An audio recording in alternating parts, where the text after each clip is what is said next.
কেদার থাপ 22,000 টিয়ার রড লইছেন তে তেনার গপ লইছে 22,000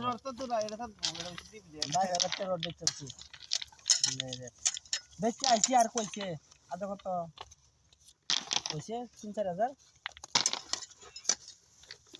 চলে কামের কামো বাড়ি আয়াম না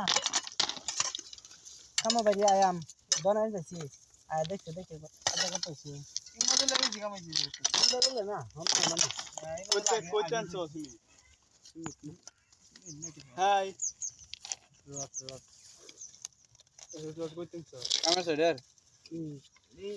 বান্দারিওয়ালের রড বহুত লম্বা পুরানো রড আগের দিনের ঠিক মারা না এটা আমরা কষ্ট করে আনছি বাইরে আনছি হাম্বার দাবাই দিয়া ও ভীম বাংসুন যায় এই রড ভিতরে রড কি করে ভিডিও এই এরমি ভিডিও করা হ্যাঁ এই যে পাথর